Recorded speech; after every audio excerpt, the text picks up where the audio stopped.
tuku fai kilalo. Kei Kuncilani pe. Ha'u mo nau kau foweti. Tuku mai kiloto, uru.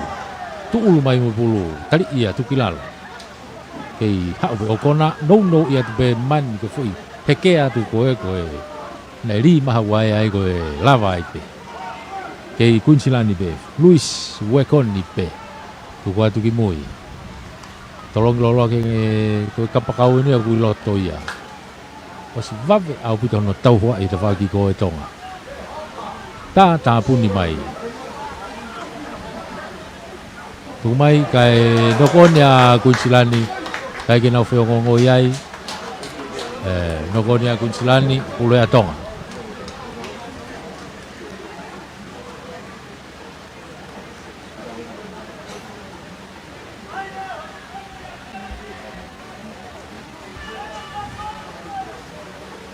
Ulea tonga ulea Charles Nai. Salamu ko ni.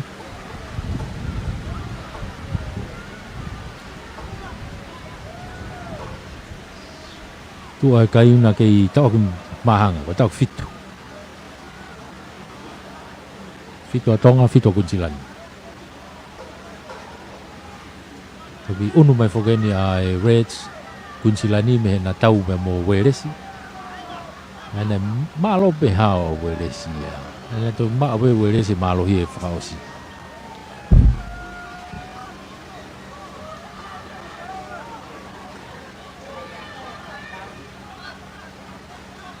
Te mau pe whamau ke toi whaofu o pe ai Sigalamu.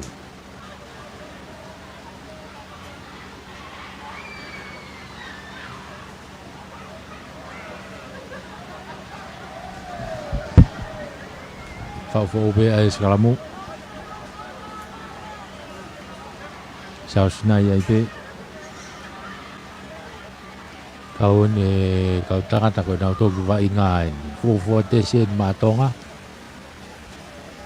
ye ahoni lo ko lo pega na toki lava tu pegi muri e tauni pe keke tu mai ke tau to simismas ano ki akai fakato mai ni kapakau ko ni a Kuncilani ta fa ko ni tafa Loki Anderson de la ni ki aka fakato te lere pe alatu tu i fa gilalo Tuante hafe Luis pengen de fata te puluki tua hu mai bona mata tolu ko fa se alu ki okona alu me okona ki Dre Pakeho alu ki mua Kuncilani na penga ke to pulu tonga ikai ai nokon ye ai ki nokon ya Kuncilani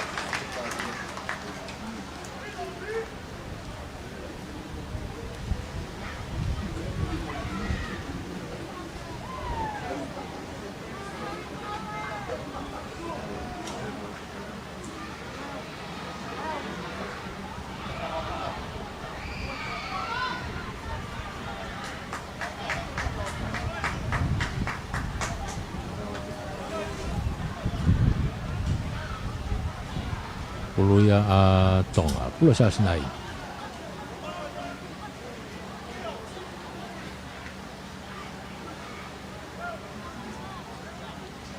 ye Sigalamu ko ni uang foweti li Charles takai ke tua ko Sigalamu tu mai ke tau tua semismasi pom i lunga tu lihat mata fa ko ni ala tua ka ola na puna kai tahu ini mako ya nokon baya Kuncilani ya Ragno ko dia Kuncilani. Kako confident ni puna masih olah tua ka olah.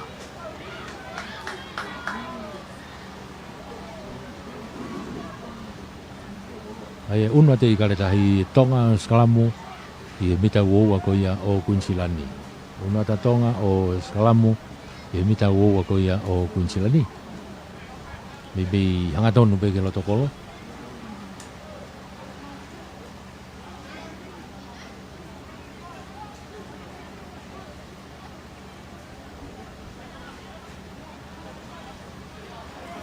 Mulai pea Charles Nai kata ko no ko ni atong no ko to fatonga ie fa mau pulu ya Luis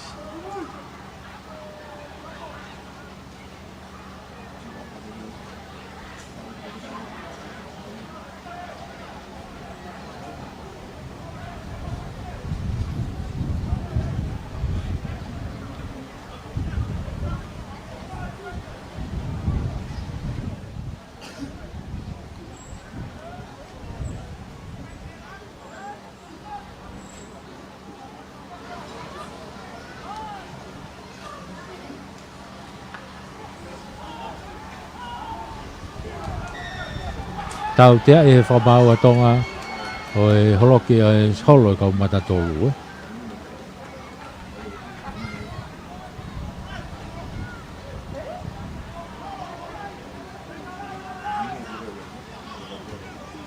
Ai tuku mai aka ia ha o ke auti hapore le pe e la tu aka ola mono I foki ene re okologi mui kia tu bo aka hikitua kai ova ia full auti kitua foki mai ke feitu kone aka mea ia Samuela lain auti ai a Kunsilan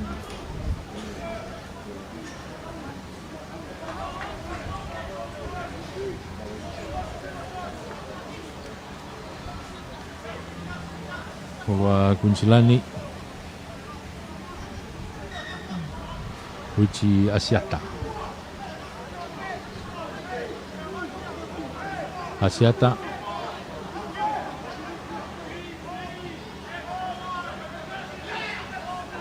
dia tu loto kai ki hanga tono ria foi se hala ki a Kunsilani kai ki hanga tono ri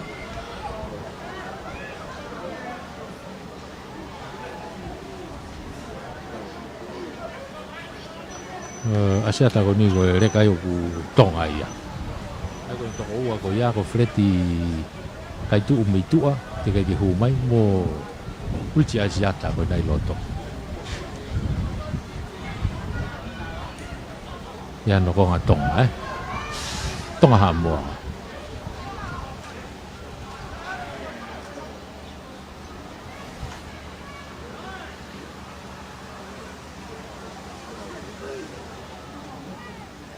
sa sinai li pulu takai gitu ako skalamu pulu va pepe alu gitu ka ke maulele pulu foriaki to pulu toki unata mas pika pe pulu heta mini fama wai saus tuku mai gitu hanga no tu kilo to pe mo kaulele pulu ko to ngai kermet tuku mai sa sinai ha ukia tau tuku fokilalo fama wai saus hanga tonu ki muga semis mas ano pamu I hanga tonu ki loto unu mai me kapakau ko tafaki ki ko kapakau ko ya ko McGreely ai de ko aka mai na tafaki ni aka ia no tapa isu o ha pia auti mai ke mitango fulu ko ya Kunsilani lain auti ko ni Queensteni lain auti ya tonga lain auti ya tongai pulua Solomon Ansek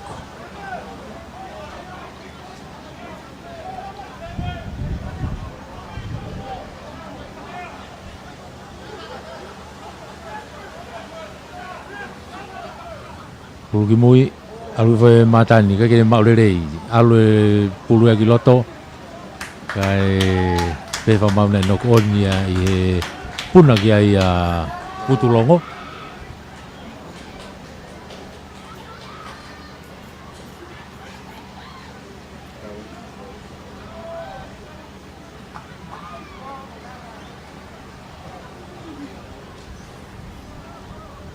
kai ke ka ko tawhaki a ko ia.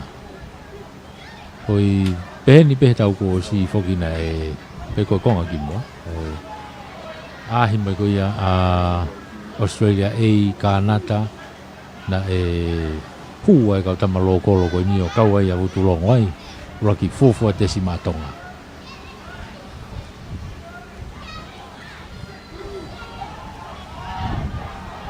Tuku mai ki roto Luis. Teke tamina Kunsilani o sai be mo tautea tuku ki tua ke tautua ka ki maulele to ki hlomo e tautua ko Kunsilani ka mari na ai na advantage tautea na foki mai ki ai tautea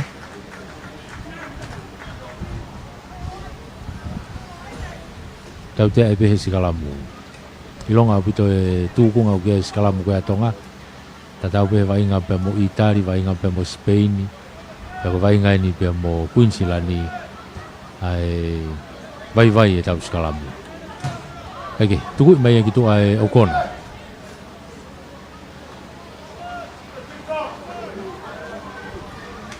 Lain out tai pe Kunsilani I he mitai hofulu ko ya tonga. Richie Asiata. line out i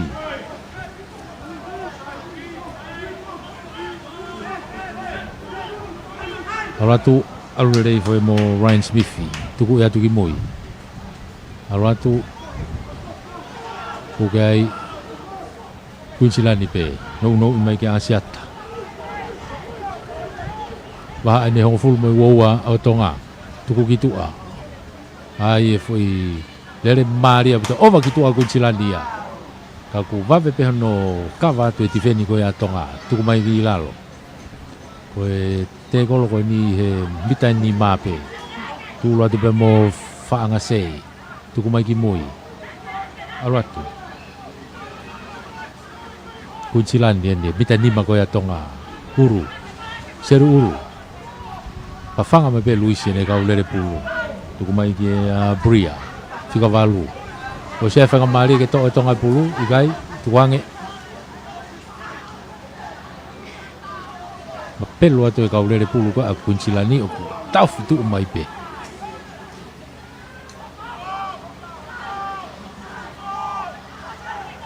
ko mai gilalo seru uru alu ke lo tokolo alu pika di ko pe ta mina Queensland ni mita ta habe ba ko lenta ta ta mina ke lo tokolo tu ko mai gitu ke tau tua a tau te e fa ba wai tonga to hange ka te ya hakati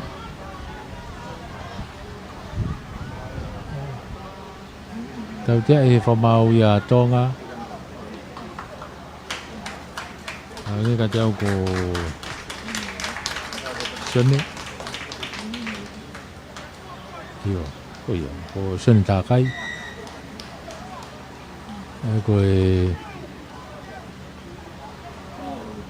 whatuai be Rocky Filia Queensland ni kenau sekalamo ai pe ai mita nima ke lotokolo Filia Queensland ni kenau sekalam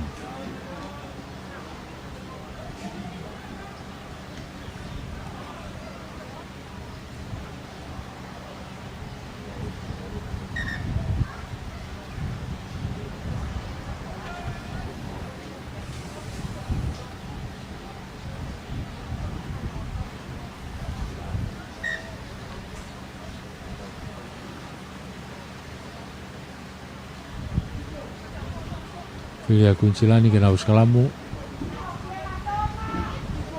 Famalo ai pegi office talo fikaula ko ya Australia i tonga ni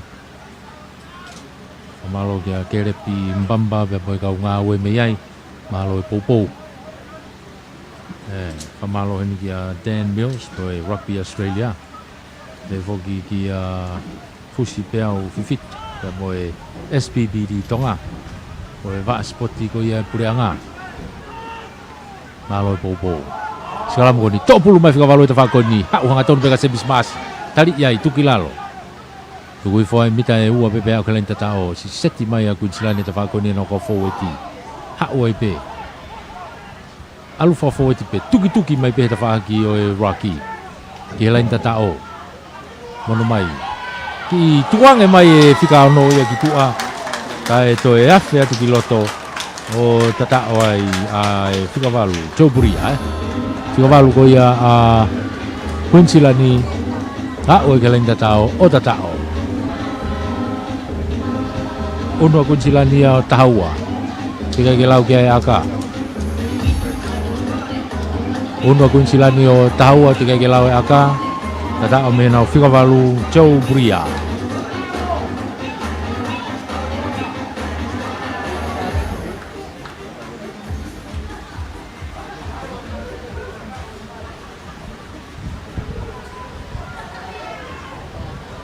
to ya aka James O'Connor uno e kai o tahaua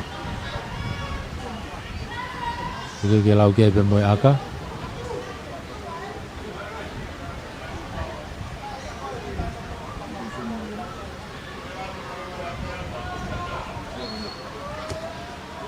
aka he O'Connor alia afe ke pou he mahala to wala ke pe kai o tahaua ki he fitu Tahaua Queensland ni fitu atonga tau osi unu tato he taimini ke kuata hanoa tau osi unu tato ke kuata hanoa hi fonga ia ke malolo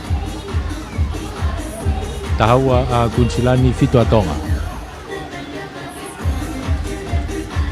Poki ke laini hafoi e drop kick off mi ai a Semis Maasi.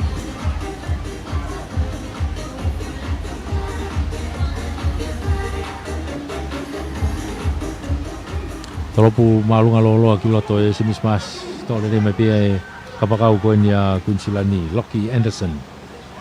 Lere ima mo pulu ki mua. Tuku ifa ki lalo. Alu ki ko oh, Mei fao pasi. Pick up e pulu e Sau. Puto mai Sau ke loto kolo. Yep, tatao a Sau fribo hala. Matonga. Kone fua tesi matonga. Fua tatao ai pe ia ne tesi matonga. Lekai mei faz mafanga, Mari.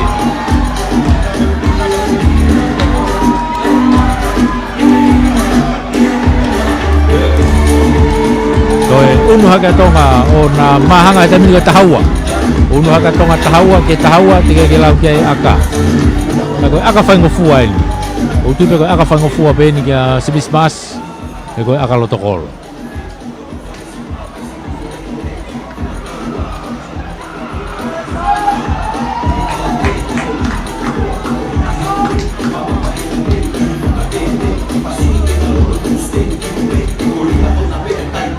Tari aka koe kota hati mi koe Kunsilani o ku fai ke tokanga.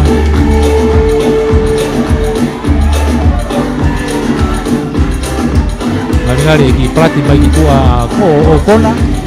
Anga tago Okona ki plati mai ki tua. Ko wakai hifo ki fa ke Floyd Aubrey. Aka he semisohu. Uno atonga ia tafa. Una tonga tafa ki tahaua a Kunsilani. Ki plati mai a James Okona gitu a ufa taime toa ia Floyd Aubrey. Ki tim ko ia Kunsilani. Dai ke hua tu pe Aubrey.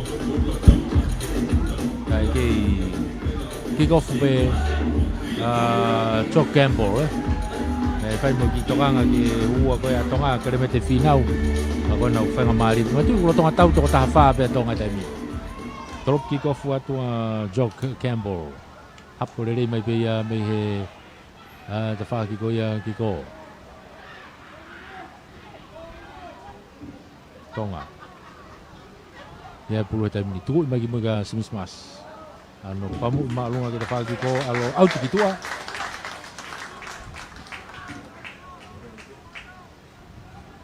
Kulai taging kakahi ohong kaua.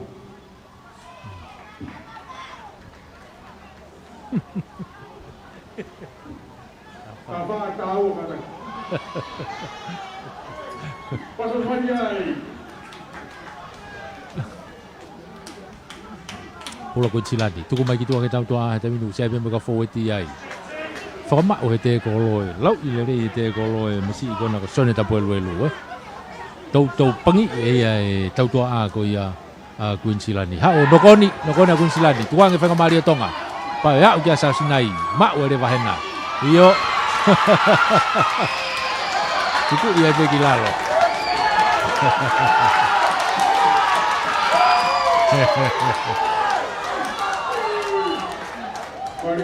Mari kakahi.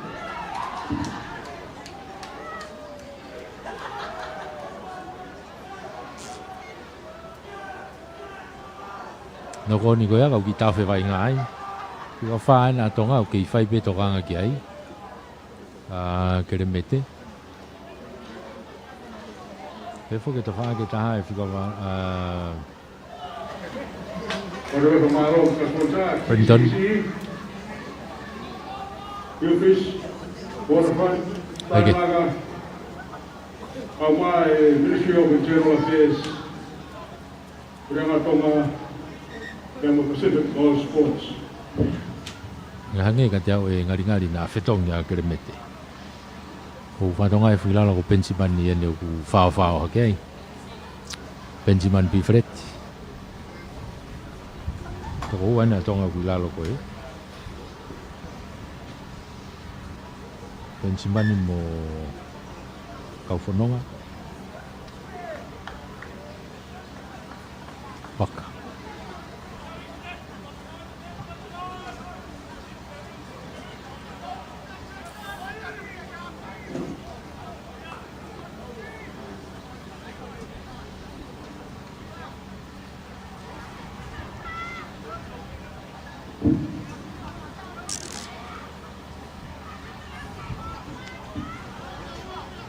Toko walu e tiki karikai a miku na toko painga me karikai. O toko ono ai, o whanau koko. Holo i skalamu. Kai ke whima pepe whakamau ko heke ape.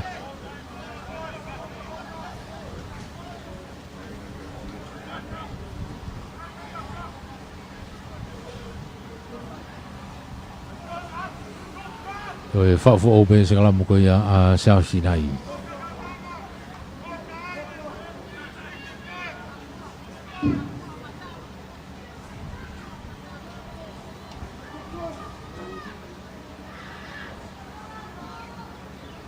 Salamu ko ni e bita woua ko ia tonga. Anga tonu ke lo tokolo.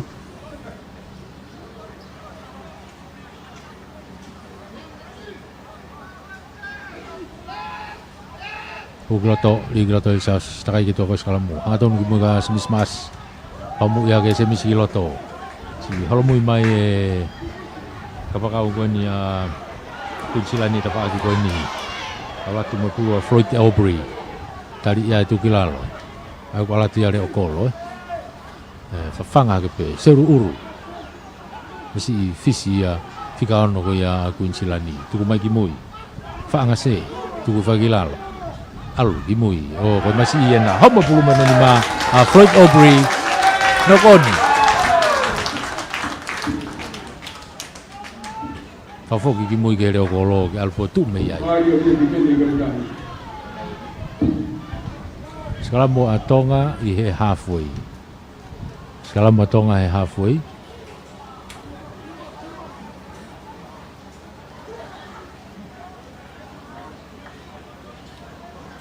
Kua kai. Tahafa atonga tahaua kunsilani ngari-ngari mei osi e sinbini ko ya soneta kai. Mei tua. Kai foki loto. Kei to tahafa pe atonga i loto jaimin. Fausiosi ai sinbini ko ya soneta kai. Mei bau to e pe aniki. Lau sekon. Kai foki ki loto. Tau te fuki ke whabau ia tonga i he skalamu ko ini. Nengo ko pula tonga. Angena rak teke a tonga ia. Tepi pe. Koni. Hau ke masi iena. Toi unu mai. Ke kapakau ko ta whako ni. Ia Lucky Anderson. Laku ki loto Luis. Iene kau forward mo tau tua a. Alu ki tua. Unu mai pe mo whaangase. Mata tolu. Tali ia itu kilalo. O sia tau te ia kunsilani I tamiloi be lere kai tau te e tonga whamau tonga. Ngai tau tari maulunga. Ngai ki iua ia whaangase I loto.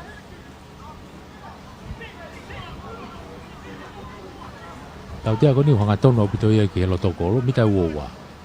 Ko hea lau. Yo, whiria kunsilani ke nau.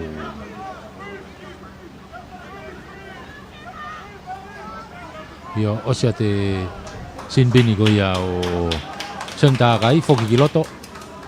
Tuku mai gitu Aubrey. Au ti mai gitu Ai line out ya kunsilani. Line out ya kunsilani I bita wo tonga tafag line out ko ni grandstand ni.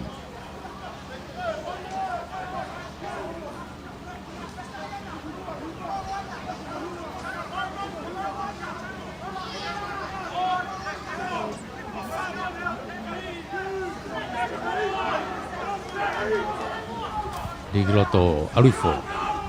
Ai bulu bemo Ryan Smith. Foma wa ya kunsilani. Pengen na honga teke. Taftu mai be ai karetahi. Taftu mai. Tau tia e whamawai a tonga koe alu me tawhake skalamu. Tō mai a siata homo mai pulu e tawhako i a tonga, ka ku tau tia e tonga. Koe hu me tawhake koe ia o e moro.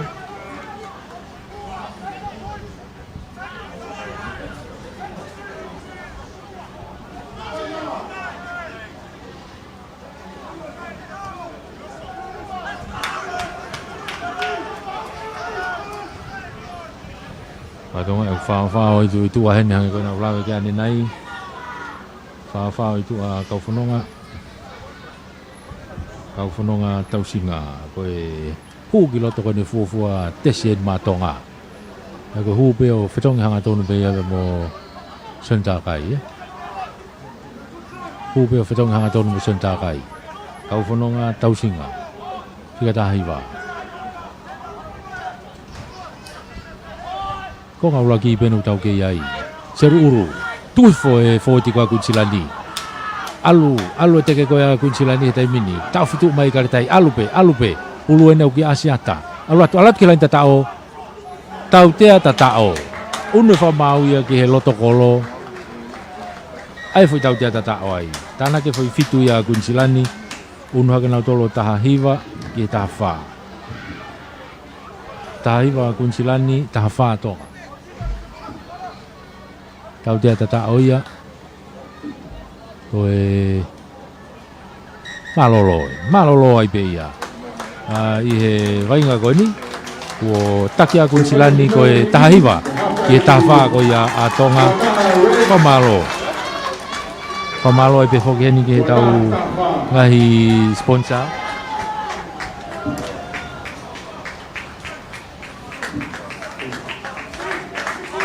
Wata kafa kapasi mai negara kahi awal ini dulu.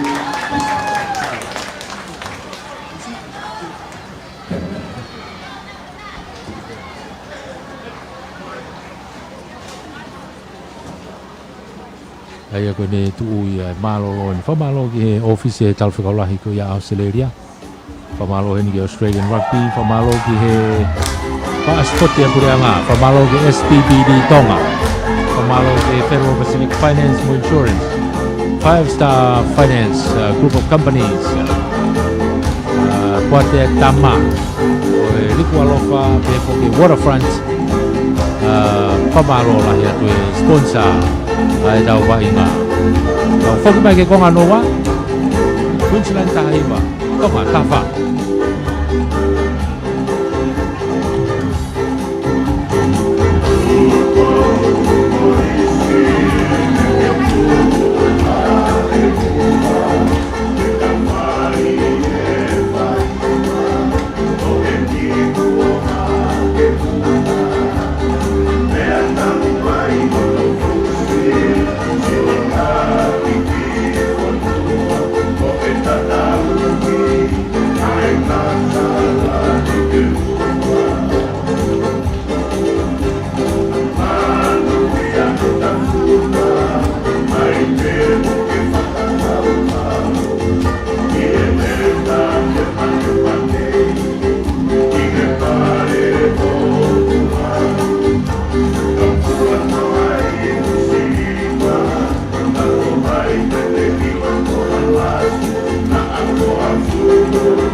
Santa Claus.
Tau unu na te petau tolu ke konga no ko ia o e whainga au ni i he whetala ki ko ia ikaretahi pia mo Queensland Reds.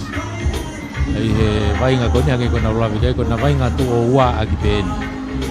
I he historia ko na ulaki whainga pe i he hiwa ni maa rotonga i e supateni e maalohi pia Queensland ai. Ko na toi whainga eni i tonga nia. I he nia i te uwhainga. Tau wakai ai. I he ola ko ia tau ko ni befefe. Ki ko whatonga. Mei he tawha ki tokelau ki kolo. Ki ko mea tonga. Semis mas. Whamau. Mei fisi he wainga ahoni. Pamu i lolo atu i tawha ki ko e semis alu pia ova ki tua. Uraki whihala ki a tonga he uraki ko ngā. Uraki tū kone hono ua. Ko e ova e ki ko fu. Foki mai a Queenslandi tenau sikalamu i he loto maari e. Tenau sikalamu i loto maari e.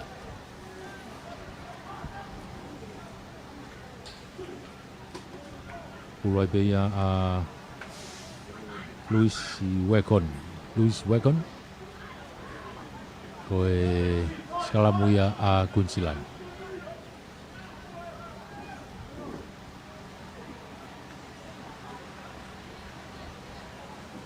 Halfway ton.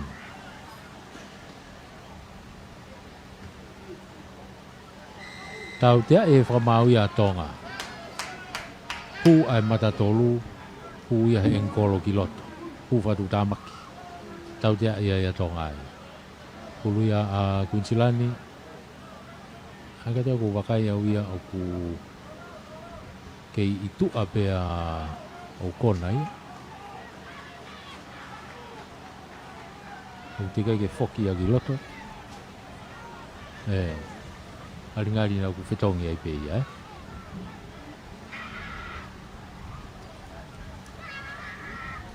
Koe akalai ne nai u whahoko ia kapteni pe. Kaike. Jock Campbell. Pula Queensland. Liga loto asiata. Tukule rei fo pe ia Konaves. Mapelo tu kai forward na forma oi ai moro teke 1 kiloto loto ne mita wo ko ya otonga tuliki to lang hi fo ne malae mapaki mapulu mo asiata alwatu di loto malae tali ya itu kilalo forma Luisi mono mai ko to uno tu ko asiata pena ku to asibe mo pulu o sia tau te ai heta mina Queensland tau te i loto kolo tonu pe. Ai tau te ako ni. Tau te ani loto kolo tonu Louis Wekon ni bahalau ai kapteni tai mini. Kapteni. Hala kapteni Jock Campbell. Akalai ne be. Akalai ne be kana i fenga rewa ki he lain tatao. Confident ya bito Queensland ya. Tuku mai be gitu Campbell au ti mai gitu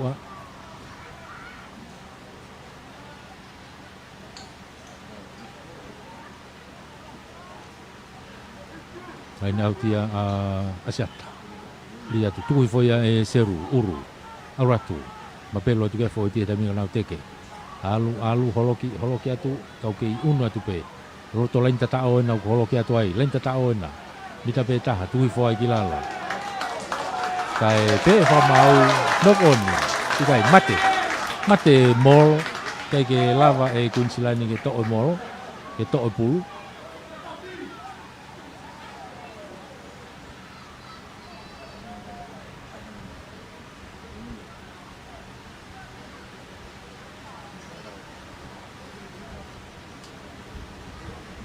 ai ki una tu foka Jock Campbell o tu fesi ngai tau ko ki wakai ki toketu a Campbell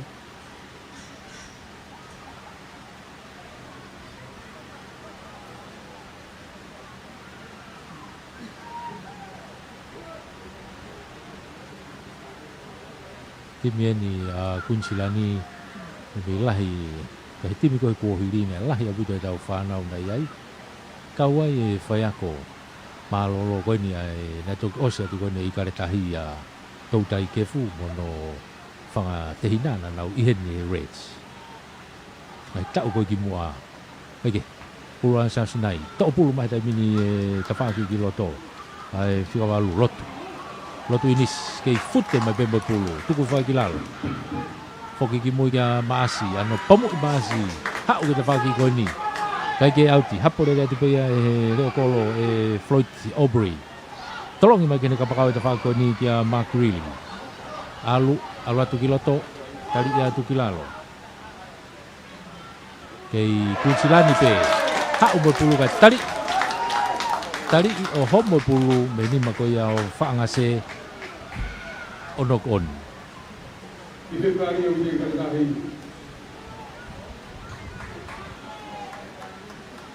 Ko kai i Tahiwa, Reds, ka wha i Februari. Kei tu mau pe kai i he tahiwa a kunsilani ke tahawa i karetahi a Tonga.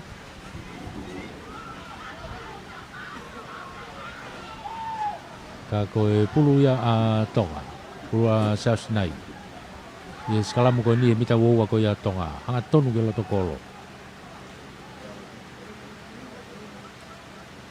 I tau whewai ngā ai.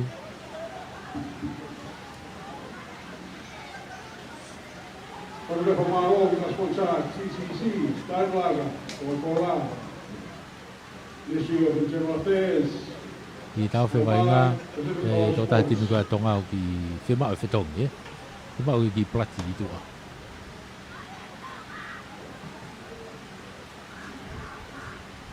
Ngai tau ko Keremete. Keremete whinau. Hei aine ku e whetongi mai koe ni. Hua toi ki roto e whika wanoa ko Pensimani Pifreti. Pensiman Pifreti ko ni fuafua tesi na maatonga i ahodi. Ka koe tahai o tau kau whanau lokolo whalato whanua pe. Ka koe hua tupe koe na peni i hono hoa hua pe ana kolmotu a. Ko peni Pifreti pena pea mo vutulongo puloka. Ko ngo hua ina kolmotu a na kuna tu he tai mini. Ake, Sasunai, lia pulu takai ki tua koe ia skalamu. Hau kita whaki koe, yo, homa pulu meni ma koe se nismasi. Toi hau pe kia yo, heke ama ke pulu. Kako wawe au pito no hofe atu e kunsilani, te lava pe tonga whama ule reipe. Nai, nou ia tu pe ki loto. Ki ne kau fau e ti pe. Kermet. Kia Brendan telewape kada. Te whama au pe tonga. Saus, ano ki pomu ima kita whakapakau koe ni. O ku Greeley. Greeley, lere atu ki loto. Kei halat tu pekau forward ko ia Kunsilani mana kau tau tua a. Luis Wekon, tuku mai ki moi. Kia Lachlan. Campbell. Tuku mai ki Auru. Tau pe tua he taimini kau forward tuku mai. Tuka walu wena. Joe Buria. Tali iai, tuki lalo. Luis Seru. Mapelu atu kai tali imai. Tuku mai ki mui, kau faweti pe na Kunsilani e nau iai. Alu faweti pe, tuki faweti pe. I mohomo mai ki tau tua a. O siai fika walu, kapakau anu ku hao e ta whakoni. Sasunai, ova ki loto. Tim Ryan, tatao, maa Kunsilani. Tatao a Kunsilani a. Unu hake kai e taimini o wafa. Ikai ke lau ke aka. Wafa Kunsilani. Kei tahapa pe tonga.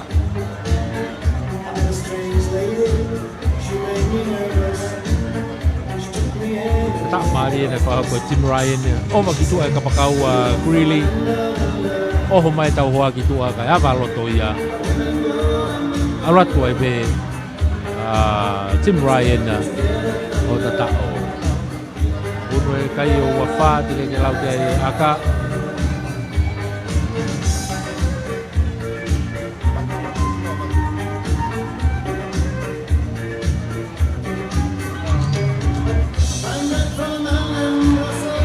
Koe akahi pe iahu. Koe une kai o waono. Une kai o waono ki tawha.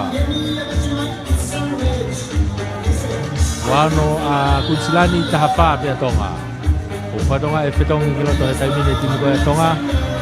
O ki loto a sepo sakaria whika taha ono. O a tai ki loto pe mo Taila Purini.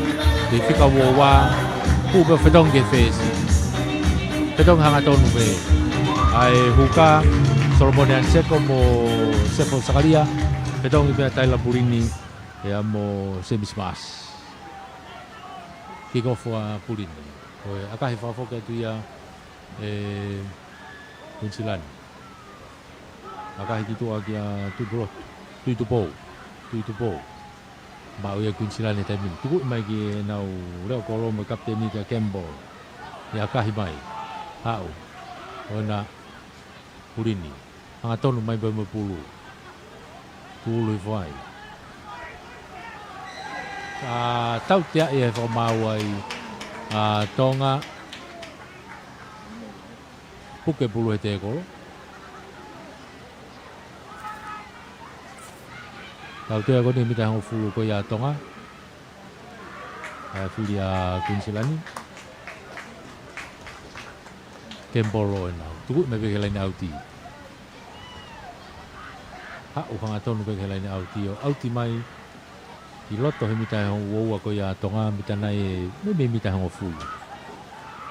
Me mita hang fulu ke lain tatao. Tuli ki fuka to galau hi fo.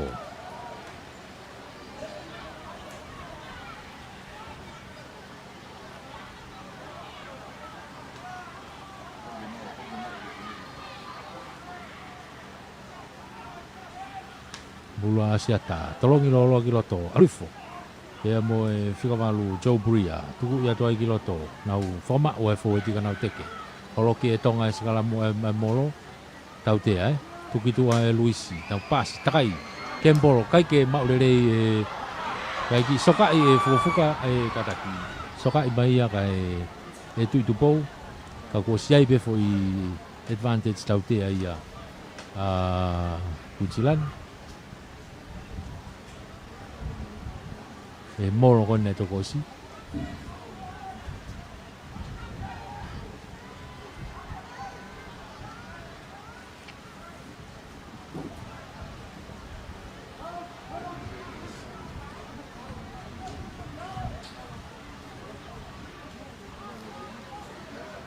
Toi pula pe asiata ba Kunsilani. Di gloto alifo le rei mo Bria. Fama o tu kai fo ti ka nau fenga ke nau teke ki taftu mai tonga. O si fema o ke ngawe. Yo tu mai ki tu a. Luisi ki hene kau tau to a tu mai pulu ki tu a Luisi ai pe. Ato no atu. Pe mo e kapakau. Tau ki te ha puta ke he pulu ka tu. Ke ko mau no konia Kunsilani no konia Kunsilani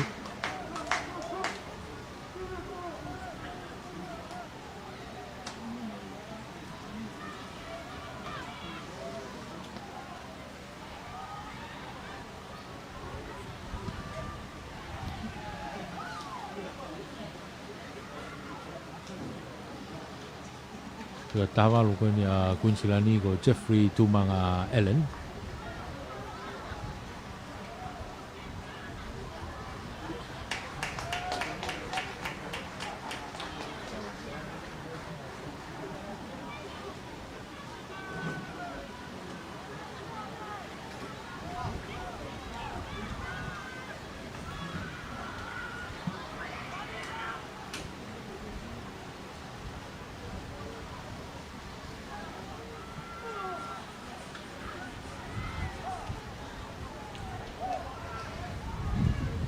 Ua te whetongi pe matatolu.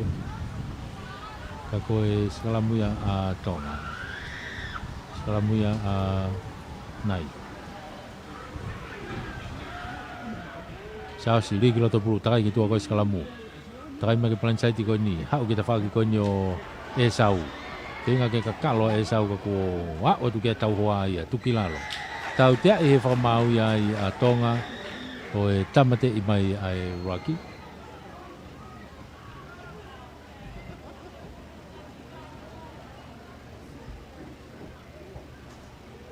Tamate e Rocky, Tā koto mai nau tōlu ia i he te kolo.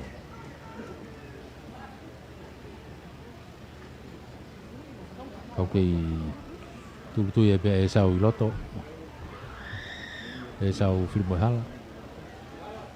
Whika taha whaa i a Tonga. Fufua tesi en mā Tonga. Kau reka loko lo ena. Keke. Tu e peke turiki e Kunsilani. Kanau lain au ti ai. Asiata. I atu. Uru. Kake ne maulere. Aurifo pe puru ia maa te ia Matt Gibbon. Whama uai. Auratu. Tumanga Ellen. Tukumai ki loto. Alu whawhau ti peta mina Kunsilani. Tukumai.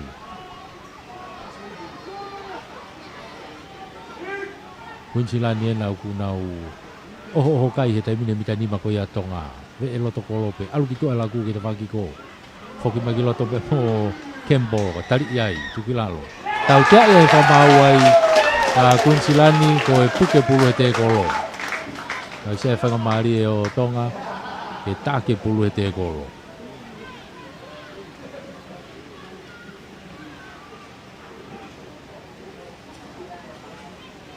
Tau tea koni mita nima pe o Tonga.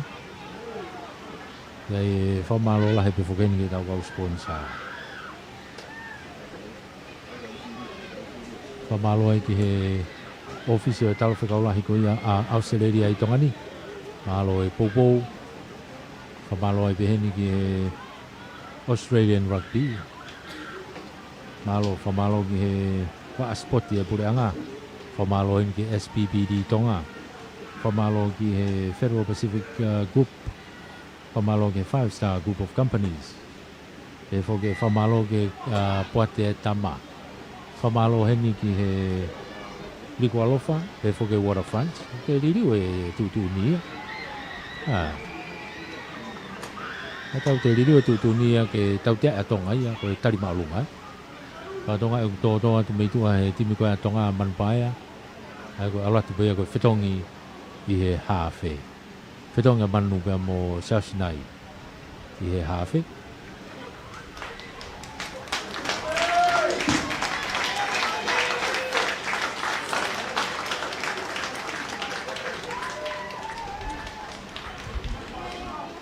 Ka koe pulu a Kunsilani i he laini auti koe ni. Tolong mai, tuku mai ki loto. Hau pe mo e asima pulu te whaki koe a Tonga. Whaoa e Tonga ia ai pulu heni. Tukilalo. Tukuanga tonu ki mui ki a Purini. Pamu i mai Purini te whaki koe ni, kai te auti. Kasi talitali ret mea Greeley. Kai te whamau whoki ke advantage nokoni skala mui a Tonga. Skala mui a Tonga.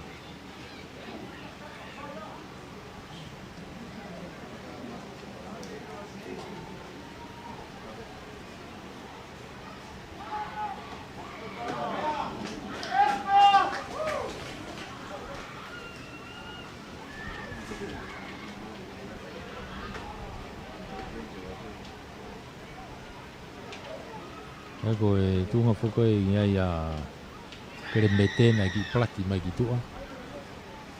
Ngari e toi whoki begi loto.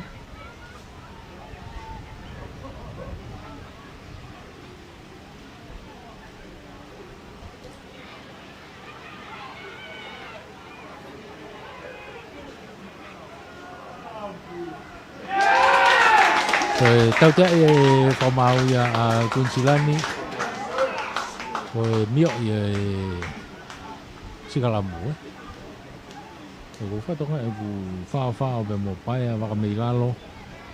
ko ne whao ni kene fuafua tesi mātonga. Tahai he kaureka loko ia. Paya wakamilalo, tika ua tolu koe ni lalo. Aike, au ko iki tuku me peke auti e pulini. E laini auti pia tonga hana umuta uowa. Kei pulo pia tonga Solomone, oku kei loto pia Solomone ia.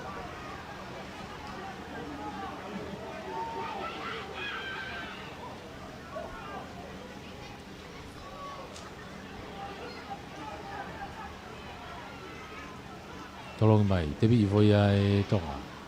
Tolong i manu ki loto. Kona sefo sakaria. Tuku vai ki lalo. Tolong hanga toni ki muka pulini. Ano pamu i kita vagi lain out ki ko. Alo out ki ai. Aku kuat pa sefo ya hau ya uya forward. Yo forward taka Kai ke loto pe a Solomone ya. Huka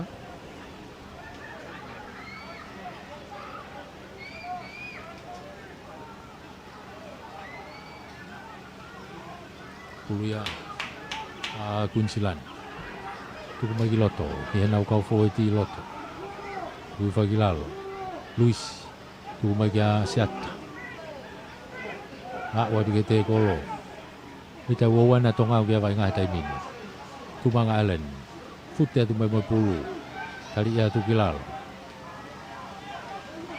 Luis jadi fata pulu. Tu mai gitu Seru, uru. Mapelo atu. Luis fafanga mai ni kau forward tipe. Hau dia Joe Buria. Fica valo. Tu mai gitu kita fa ko ni ya tu kalau toi Trey Paquero. Kai ano tali mai ia.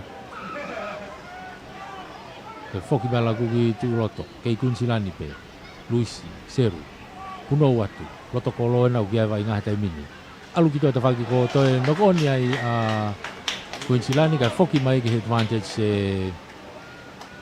tautea fa itu ai tai mini o kuiai waka pore Aku waka pore ona mo paia waka veilalo. Na itu ai tai minyo teu ke huglot. Fufu ate si matong.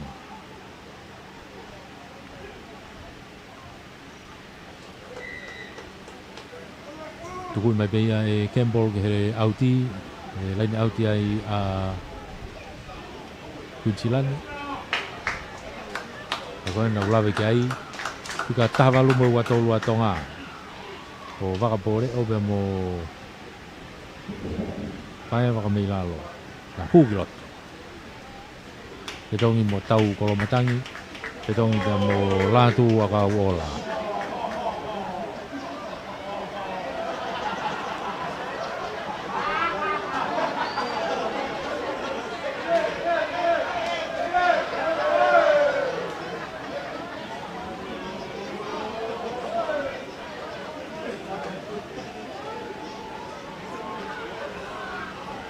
Oke, pulau Kunsilan ya tapi nau teke ya tenau tole tapi molo alu pergi loto alu atu molo Kunsilan ni unu atu kalau kifo di helai tatao kakuo if ya be mau ko tatao ya if ya be ko tatao ya ko tatao Kunsilan ni ai ala ke kaya toltaha tiga gelau ke aka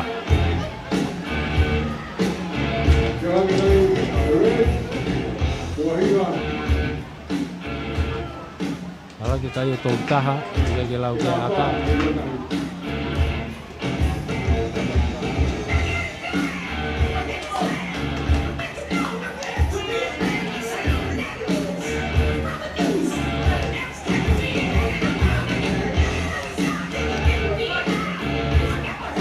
Ito ay aka.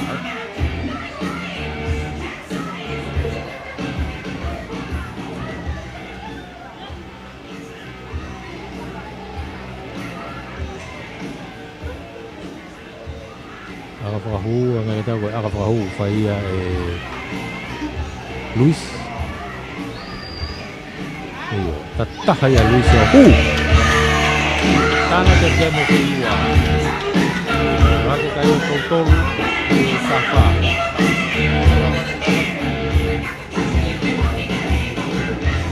Rake kayo tol-tol ke safa.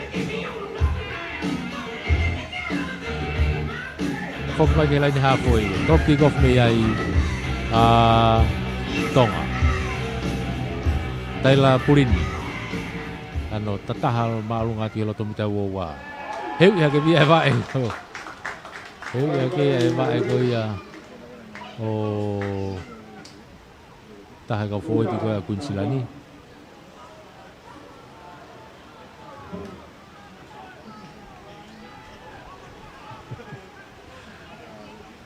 Asa macho ata. Ata macho ata ke si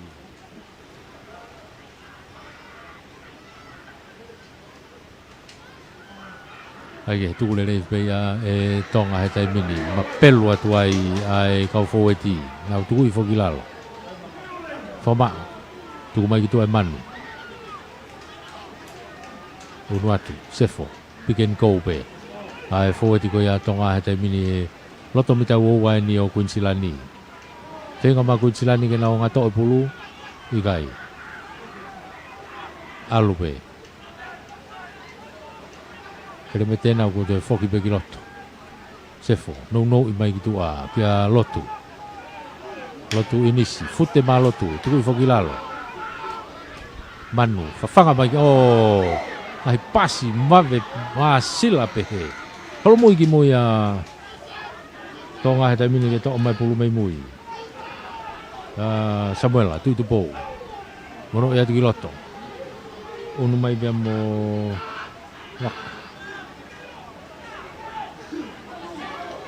Tuku fogilalo kei Tonga pe. O sugro tomo Bradley Lewila fu atesia ma Tonga planifica ta fitu. Ege alo lagu ke tau toa heta mini. Hu giloto. To mai manu. Tuku mai gitu Kei Tonga pe manu. Fafanga mai pe ne kau forward heta mini. Waka. Tuku mai gilalo. Alwatu fute atu pe mo pulu kei forward pe Tonga. Tuku fogilalo. Tuku mai gitu Alwa tu pe mo pen biferet tuku fogilalo. Manu ani ki akai fakato kita fako ni si maka ilere mai pe ya ka ko tau te e fa mau kunsilani. Ko ka ke tuange ai te kolo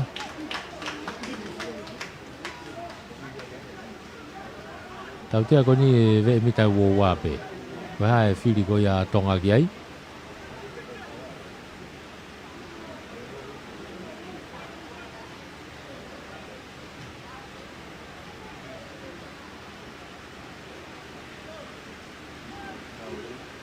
Ya fetongi akun silani. Ai maka ye Purini akalain pe. Ano tuku ya tu kita fagi lain auti ko auti lele ya tu pegiai iloto he mita wo ko ya o kunsilani maka mita tahanima mita tahan pe ofiang iloto he mita tahanima ye lain tata ko ya o kunsilani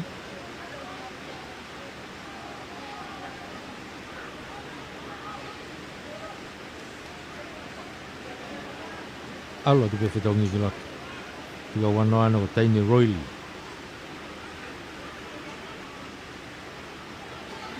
Ito game mo uwai ko Mason Cotton. Ko na more pulu ya. Hak uya mo kunsilani tapi vabe abuto na taki mai na tole laku. Ata abuto na lere na tole. Hak wa mo ki tafako ni ka Aubrey.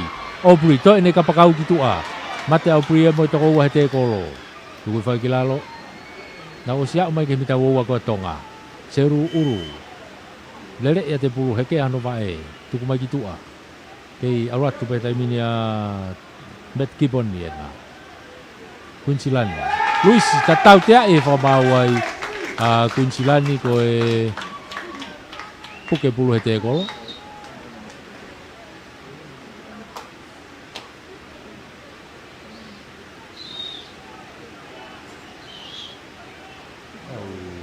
Tua kai tolu a Queenslandi taha wha tonga. Ka osi unu da tolu ke kuata whaka osi.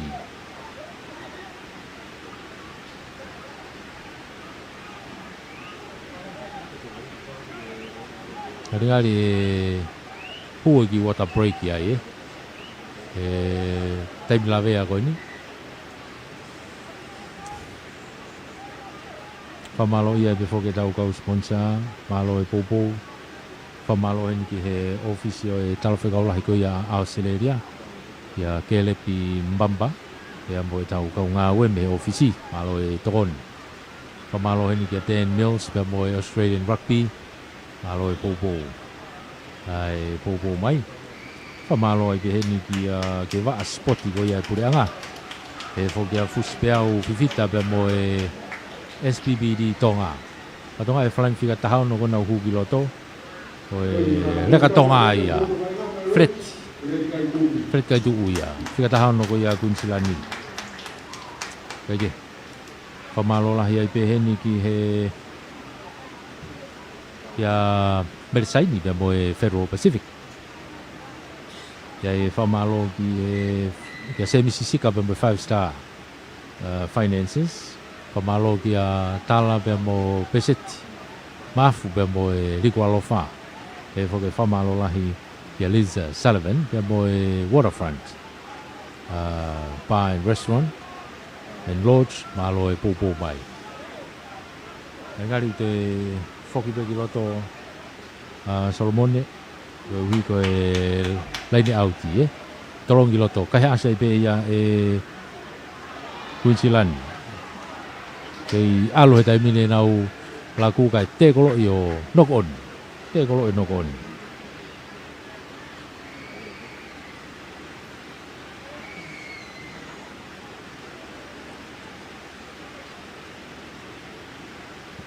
Kei uha pea nukalofa i he taimini popo uria langi pea uha. Lolo pe uha. I heni i nukalofa ka oku kei whakakakato heni ai vainga o e ahoni ai ikare tahi pia moe Queensland Reds.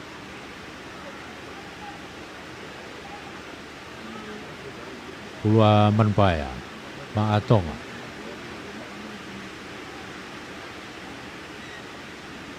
Holo e skalamu.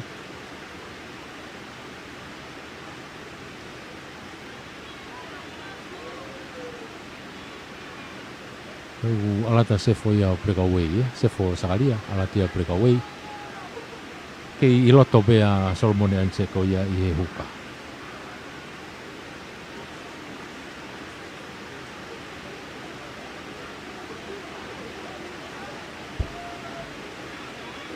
koe fetongi bea e neongo matatolu rigiloto e manu takai ke tua ko ia e skalamu tuku mai ki tua. Tō le rei mai peia e tonga e ki akai whakatotolo e puri ni ki loto. Nga tau ku te foki be ki loto Nikolai Foriaki ko ni o ki loto be. Ai ke hau e ta whaki ko ni tua ai laku koe a Queenslandi alu ki loto. Hu mai be manau whika fitu. Queenslandi ako John Bryan. Kei Queenslandi pe. Puke pulu ai, Luis, tuku mai ki tua, homa pulu nok pe ki pe. Nai no peu ki heke. Hao e laku e taimini ki tua. Oi, seiti e hao e white kolo taha. Ai masi kona ko Aubrey. Hao tuki a Luis. No i mai ki hene matatolu koe ka Matt Gibbon. Tuku i mai ki lalo. Tuku mai ki mui. Tau fōeti e na a Queenslandi o kuiai be. Umai. Kuluia a kei Queenslandi be. Alu au ke laku ke kapakau gitu a. Foi pasi mo ako ia O mau le le masih fisik.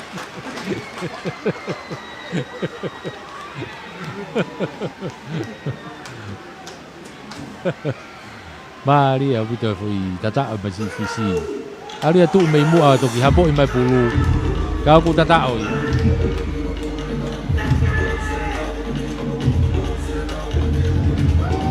Toi unu e kai o Queensland dai mini o Tolvalu. Unu e kai o Queensland o Tolvalu. Dei kai ke lau ke aka. Tolvalu ke tafa. Mahal pe ko tau. Unu pe tau tolu ya. Ke tata e taimi.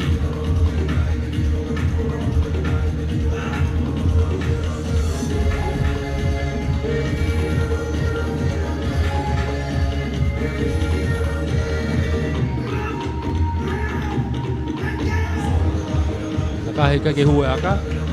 Wala ke kai o Tolvalu. He tafa. Tolvalu ke tafa kai ki Queensland.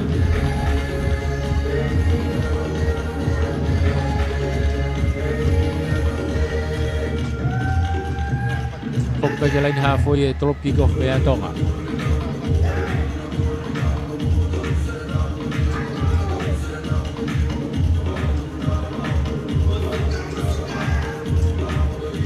Trop lain halfway ya tonga.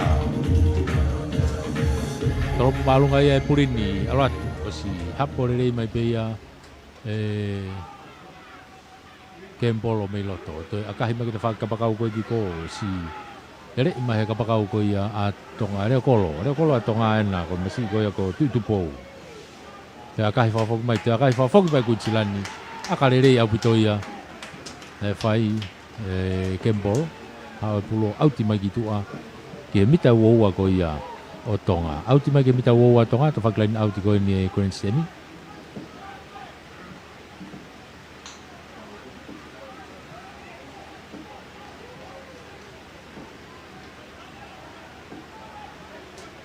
Puluya Anseko.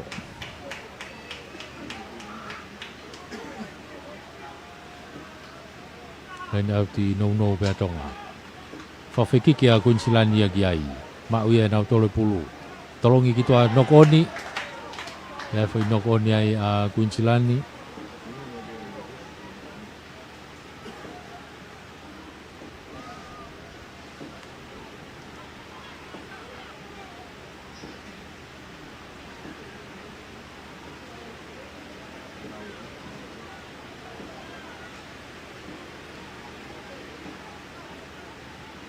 Koe sigala muya tonga.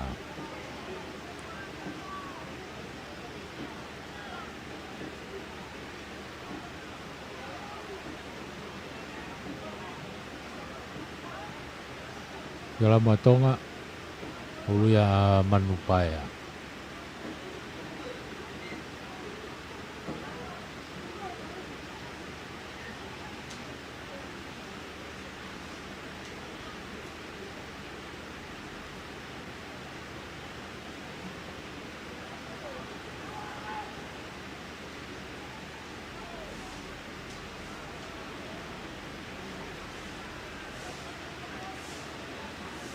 Salam koni mita uo ko ya tonga.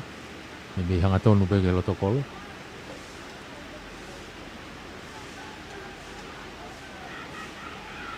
Ni ke loto manu takai gitu ko iskalamu.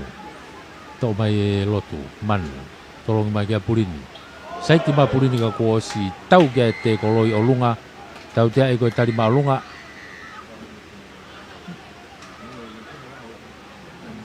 Mari sai ke purini. Kone foi hekea mai pe anaya ka kua si puno ate masi Queensland ia i herifakia mai ai ngari maulunga e foi te kolo ia ako ia aku tau te ai uluena kia Samuel a tu pou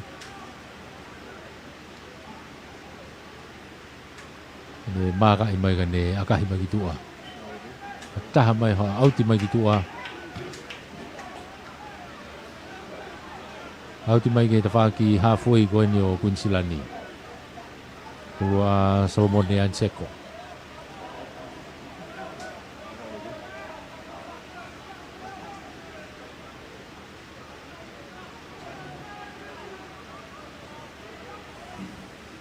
Ria tu te pi fo ia.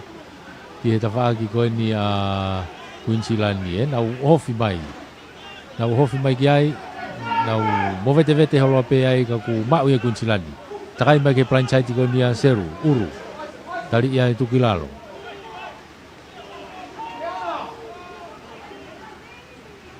Ia e whangamari ia o Queensland ni ke tautea. Aku ano pamu i malunga ke lunga ke tautea e whamau a tonga e tari malunga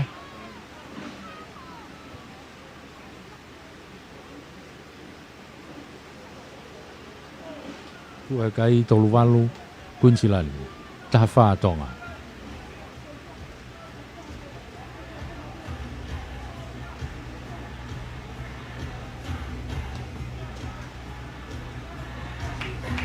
Tolu walu Queensland taha wha tonga.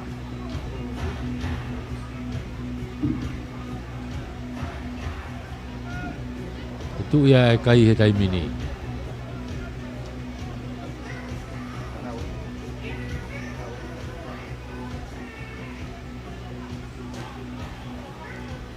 Dan au tia Queensland puria fret. Puria fret kai tu maa Queensland. Tolongi fret ki mui. Tok le fu pe ya kai nok oni. Yo anga tau Kage, alo vai nga ia. Taton ke tau tia yang han nok oni vai nga e offside. Alo e vai nga tu manga Ellen. Be ma Queensland. Tolong lo ke tau toa gitu a. Kalau mai lo toa pakeho. Queensland ia na. Puna lo tonga yai pe pulu hetai mini. Au alu fa fo eti pe.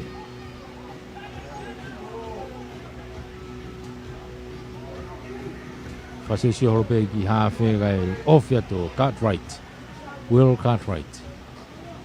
Tu mai gitu Seru. Tu fa kilalo kei Queensland ni pe. Tu mai gitu alaktu be mo buria. Iloto ni mako mita hango fulu to tau te ia tonga ka ke tuange te kolo. Mita hango fulu ke lain tatao, mi hanga ton be ke loto kolo.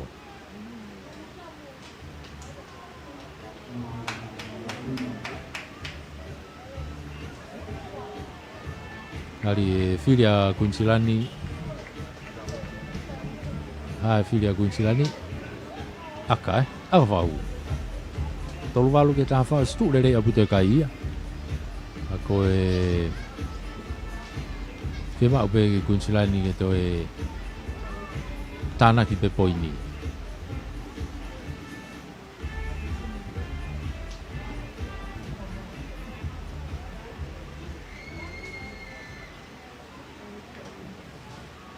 Pengamari aka mga tu akahi aluhang aton mo hu Mason Gordon fai aka ko ya ka ko lava ya ai kai ko fata haji tafa fata haji tafa fata haji tafa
Mohon nafare me afugen ba mo tamsi go klinisi tau fa hau man matango ka ko lava ka kato ya vainga o ahoni ko ikuna he tima Queensland ake kai go fa taha i he taha whamalo ia e be e tau kau sponsors whamalo he ni kia Kerepi Mbamba pea mo e ofisi ko ia o e talawhikaulahi Australia i tongani kau ngau e me ofisi e poupou mai i he whamafola whamalo he ni kia Dan Mills pea mo e Australian Rugby malo e poupou whamalo i he Vaasipoti ai Pureanga Tonga. Whamalo he ni kia fusi pea u whiwhita pea mo e SPBD Tonga. E fo kia Meresaini pea mo e Federal Pacific Group, Federal Pacific Insurance, Federal Pacific Finance. Whamalo he ni kia se Mississika pea mo e 5-star Group of Companies. Ai Federal, ai 5-star Finances. Whamalo kia tala pea mo Peset Smith. Pea mo e riku alofa resort. Pea be foke whamalo ki a Tevita Huakau pea mo e Poate Tama ki e Small Industries. Mo e whamalo ki a Liz Sullivan pea mo e Waterfront Bar and Restaurant pea mo e Lodge. Malo o pito e tokoni malo e popo pe foke ki Women and Children Crisis Center popo mai ki he tau akapulu e whanau whewhine. Kau mai he kau sponsor ko ia.